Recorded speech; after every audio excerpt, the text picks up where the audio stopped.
A stifling heat has reigned over the country of the Smurfs for several weeks. Nobody is moving over the Smurf village. Even greedy Smurf has lost his appetite. The heat is obviously scorching.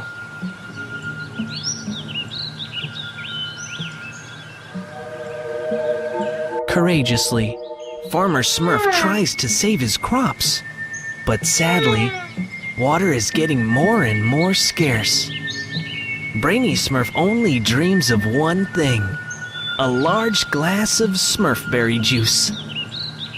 Discovering the orchard of dried-up bushes, he exclaims, "It's a Smurf-tastrophe! They're all smurfed!" Admittedly, the situation is terrible. Papa Smurf has decided to make a marvelous fertilizer to save the crops. "It is a dangerous product," he says to himself. "I will only smurf it on the sarsaparilla field." But Brainy Smurf is thinking of his Smurfberries instead. In spite of the heat, Smurfette has asked Hefty Smurf to lift some rocks from her garden and to carry them to the quarry. "You are so strong," she exclaims. "I would be completely smurfed after such an effort." As soon as her back is turned, poor Hefty Smurf slumps over. The temptation was too strong for Brainy Smurf. In turn, he made a dose of fertilizer for his precious Smurfberry bushes. But while running to the field, he trips and spills the pot. "Smurf, Smurf, and double Smurf," he grumbles. "I'm going to have to make it again." He does not realize that behind him, Hefty Smurf has become gigantic. In the village, the ground suddenly begins to shake. Panic rouses the Smurfs from their sluggishness. "Papa Smurf! Papa Smurf, help!" cries the giant Smurf, crushing everything in his path. "I don't know what's smurfed," he groans. "I was at the quarry and some drops smurfed on my head." "We have to warn Papa Smurf," exclaims Smurfette. But Brainy Smurf stops her. He is too afraid of getting punished. "We have to smurf the good side of things," he says. "Now you really are the strongest of all the Smurfs. You can smurf anything you like."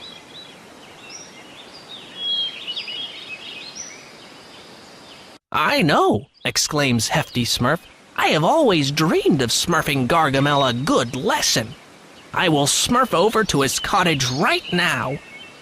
His companions beg him to be careful, "I am going to but it smurf does no you to good. the village." He doesn't listen to them. Even as a giant, Hefty Smurf is still smaller than Gargamel, but he does not give up his plan despite that. "Wizard, you are my prisoner," he cries. "I am going to smurf you to the village." "To the village?" That really piques Gargamel's interest.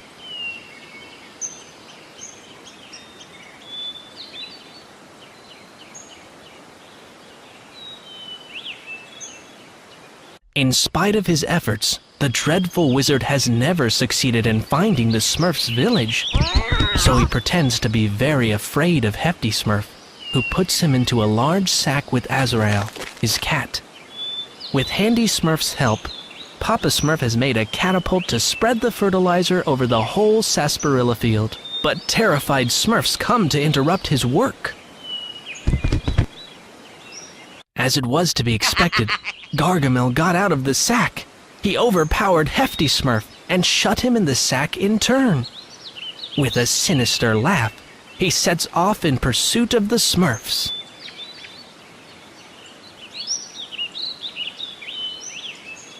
"It's my fault," groans Brainy Smurf. "I should not have smurfed that fertilizer." "I'm beginning to understand what's smurfed," says Papa Smurf. "But I have an idea that will get us out of this mess."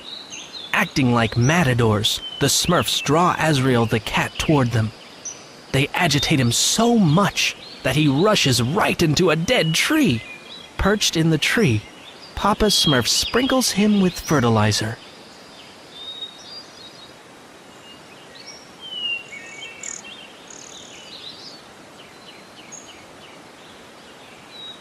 Azrael, where are you, you stupid animal? Mangy cat, flea bag. But on seeing his cat, Gargamel regrets all his insults. Now, my precious kitty, you are not going to get mad, he says with a trembling voice.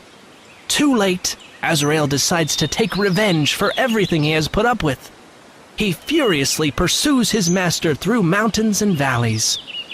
Happily for Gargamel, the fertilizer's effect on living creatures goes away in time. He just has to take refuge in his cottage and wait it out. Hefty Smurf does not have to wait so long. He instantly regains his normal size thanks to an antidote that Papa Smurf prepared. Now Brainy Smurf wishes he were a giant. As punishment, Papa Smurf has put him in charge of repairing all the damage he has caused in the village.